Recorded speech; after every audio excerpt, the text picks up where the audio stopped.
श्री स्वामी समर्थ। आज आपण ह्या व्हिडिओमध्ये स्वयंपाकघरातील तवा कधीही धनाची कमी पडू देणार नाही। तर चला व्हिडिओला सुरुवात करूया। तव्याचा वापर केवळ चपात्या बनवण्यासाठीच केला जात नाही, तर तो तुमच्या घरात संपत्ती आणि आशीर्वाद आणण्यासही मदत करतो। वास्तुशास्त्रात तव्याशी संबंधित अनेक उपाय सांगण्यात आले आहेत। हे उपाय करून तुम्ही तुमच्या घरात धन, समृद्धी आणि प्रगती आणू शकता। चला तर उपाय करून पाहू। तव्याबाबत या गोष्टींचा विचार केला जातो। घरातील प्रत्येक गोष्ट वास्तूशी संबंधित आहे।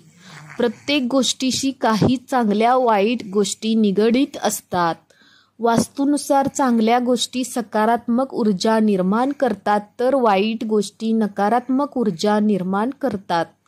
तव्याबाबत अनेक प्रकारच्या समजुती प्रचलित आहेत। त्यांच्या योग्य देखभालीशी संबंधित काही महत्त्वाच्या गोष्टी पाहूया। 1. हे काम चुकूनही करू नका। अनेकदा असे दिसून येते की काही लोक चपात्या बनवल्यानंतर लगेच गरम तवा धुण्यासाठी घाण भांडी सोबत ठेवतात। तुम्हीही असे करत असाल तर ही सवय मोडा, कारण गरम तव्यावर पाणी शिंपडणे चांगले मानले जात नाही। घरातील वडीलधारी मंडळी हे करण्यास मनाई करतात। गरम तव्यावर पाणी शिंपडणे हे अशुभ मानला जातो। गरम तव्यावर पाणी टाकल्यावर जो सुसाट आवाज येतो तो घरात नकारात्मक ऊर्जा आणतो। घरामध्ये कोणाचा मृत्यू झाला की त्याच्या 13व्या दिवशी गरम तव्यावर पाणी शिंपडले जाते, असाही समज आहे।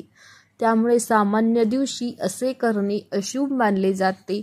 यासोबतच गरम तव्यावर पाणी टाकल्याने मुसळधार पाऊस पडतो आणि अशा पावसामुळे विनाश होण्याची शक्यता असते, असेही मानले जाते। या कारणामुळे घरातील वडीलधारी मंडळी तसे करण्यास नकार देतात। नंबर 2.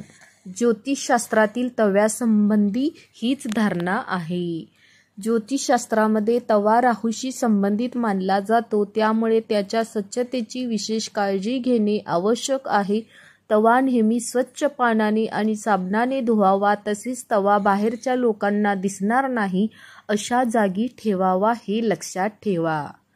नंबर 3. तवा असा ठेवणे योग्य नाही। तवा नेहमी खाली आडवा ठेवावा। तवा उभे ठेवल्याने घरात भांडणे होतात असा समज आहे। याशिवाय गॅसवर तवा कधीही रिकामा ठेवू नये, हेही लक्षात ठेवा। काही लोकांना चपाती बनल्यानंतर गॅस शेगडीवर रिकामा तवा ठेवण्याची सवय असते। तुम्हीही हे करत असाल तर आत्ताच ही सवय मोडा। 4. असे केल्याने धनहानी होते। चपाती बनवल्यानंतर जर तुम्ही तवा रिकामा आणि घाण ठेवला तर ते खूप वाईट आहे। तवा वापरल्यानंतर तो व्यवस्थित स्वच्छ करावा, अन्यथा तुमच्या घरात गरिबी येऊ शकते।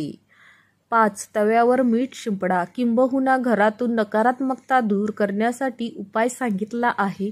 तव्यावर चपात्या बनवण्यापूर्वी थोडे मीठ शिंपडा। असे म्हणतात की असे केल्याने तुमच्या घरात कधीही पैशाची किंवा अन्नाची कमतरता भासत नाही। याचे शास्त्रीय महत्त्व आहे की असे केल्याने तव्यातील सर्व जंतू मरतात आणि अशा तव्यात चपाती खाल्ल्यानंतर कोणीही आजारी पडत नाही। जर तुम्हाला ही माहिती आवडली असेल तर प्लीज चॅनलला लाईक करा, सबस्क्राईब करा आणि असेच व्हिडिओ बघायला विसरू नका। धन्यवाद। श्री स्वामी समर्थ।